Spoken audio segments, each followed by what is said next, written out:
রেলের ওপর শনি যেন কিছুতেই কাটছে না। ফের একবার ভয়াবহ রেল দুর্ঘটনার সাক্ষী হলো রেল বিভাগ। ঝাড়খণ্ডের চক্রধরপুরের কাছে train number 12810 Howrah Mumbai mail লাইনচ্যুত। ট্রেনটির 18টি বগি লাইনচ্যুত হয়েছে বলেই জানা যাচ্ছে। এখনো পর্যন্ত পাওয়া খবর অনুযায়ী 20 জন যাত্রী আহত হয়েছেন আর 2 জন ইতিমধ্যেই প্রাণ হারিয়েছেন। আহত যাত্রীদের মধ্যে 6 জন যাত্রীকে স্থানীয় হাসপাতালে নিয়ে গেলে সেখান থেকে প্রাথমিক চিকিৎসার পর 5 জন যাত্রীকে ছেড়ে দেওয়া হয়েছে আর 1 যাত্রীকে হাসপাতালে ভর্তি করা হয়েছে। যাত্রীদের জন্য বাড়তি ব্যবস্থা করা হয়েছে ইতিমধ্যেই। চক্রধরপুর স্টেশনে অতিরিক্ত ট্রেনের ব্যবস্থা করা হয়েছে। যা জানা যাচ্ছে, হাওড়া মুম্বাই মেলের B4 কোচই সবচেয়ে বেশি ক্ষতিগ্রস্ত। সেখানে 1 যাত্রীর মৃত্যুর খবর এসেছে।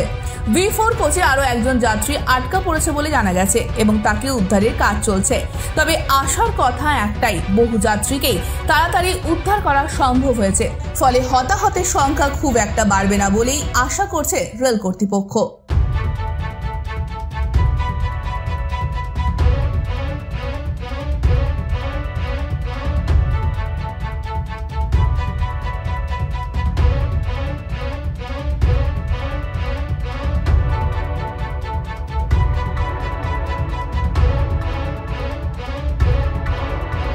Bureau report, ANM news.